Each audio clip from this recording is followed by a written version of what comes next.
lots of uncertainty I've seen on Twitter from people in different circumstances. I've got, or I've seen and spoken to trainee teachers who put a hell of a lot of work into this year, but are not in a position where they know whether they're going to finish their training year and get QTS by the end of this year, or whether that's going to drag on into the next academic year. Lots of people in that position who were anticipating sort of gathering their evidence together for final observations.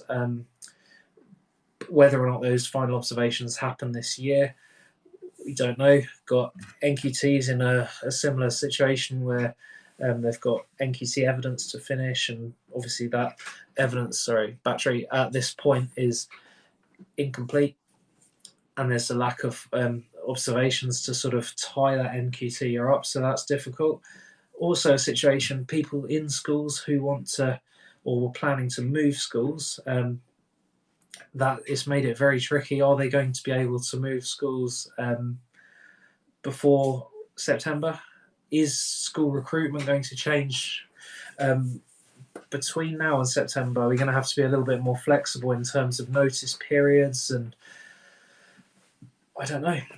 What about hiring? Are people going to be hiring via video? I know that happens a lot with international placements, but lots of leaders want to see the people they're hiring in the classroom. So it's going to be really hard. They're going to have lots of remote hiring where people are joining schools and people appointing them haven't actually ever seen them teach. So I guess that could go either way. Maybe people are going to, or maybe we're going to see more temporary contracts and sort of short-term teaching contracts in the new year. If there's a new academic year, maybe that's going to happen. I'm not really sure. I'm in a really fortunate position where I'm really settled at my school. It's a new school. I'm really happy there. So there's no doubt I'm going to be there next year. I'd be incredibly sad if I didn't see out the year with my class, but they're the oldest class in the school and they're year 3. So hopefully, if I don't end up teaching them again this year, hopefully I'll teach them next year or at another point in their time at my school. So hopefully I'm in a sort of fortunate position there, perhaps compared to others. We spoke on podcasts the other day or yesterday about those year 6 children, who are who have envisaged that end to their primary school time, those residentials, what else they do, signing shirts, leavers assemblies, yearbooks,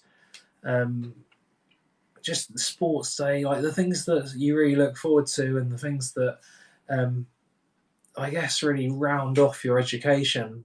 Those guys don't know if they're ever going to get that, and that's incredibly sad. And the same goes for children sitting their GCSEs and A-levels. And then you've got students at university. I know universities are going for, they're probably better equipped for distance learning than primary schools. So I don't know what happens there, but it's just got such a snowball effect, every age group has had to put their education on hold, and the snowball of that is going to be very, very significant. Whether or not that has wider spread impacts on the curriculum, nobody knows at this point.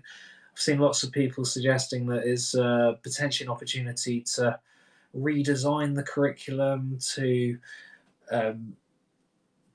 reassess again what is important in schools. I've seen people talking about changing schools to a 4-term year rather than a 3-term year. So some people are suggesting maybe shortening the summer holidays and breaking up the year in other ways with maybe 2-week half terms, maybe cutting Easter and summer and spreading things differently.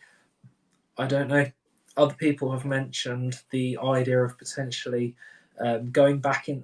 I can't see how this one's necessarily going to work, because obviously children, it would have to work for every educational establishment, but people are talking about going back in September to finish this academic year for 3 months, so September, October, November, and then a short break in December, and then continue it, then starting the new year afresh. And you could potentially roll from Christmas to Christmas as the academic year instead of September to September. lots of unknowns, and time will really tell with these things. But I think where I'm struggling and lots of others are struggling is there's just a complete um, lack of certainty and lack of um, any real knowledge over the situation at the moment. We don't know whether this will be. I think we can feel confident that it's not going to be weeks, but we don't know whether it's going to be 1, 2, 3 months. We don't know if it could be a lot longer than that. So I think we're in a position as teachers and education professionals where the vast majority of us are on fixed or PAYE salary.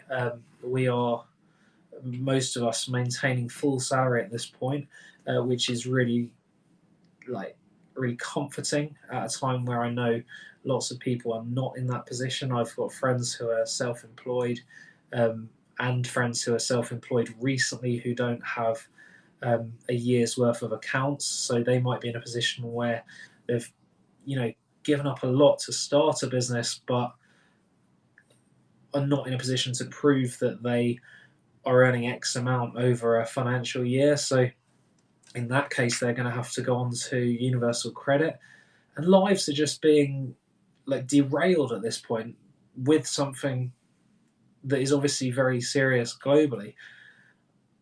I wonder myself what impact this will have on education afterwards. We've talked about the way it could potentially impact the sort of teaching and learning side of education, but I do worry that with the huge amounts of government bailout, which is absolutely necessary at this point, in my opinion, but with the huge amount of government spending and the debt that the government is going to incur because of that nationally, I wonder how teaching budgets are going to be or going to look next year. I wonder if teachings and school budgets are going to be tightened further.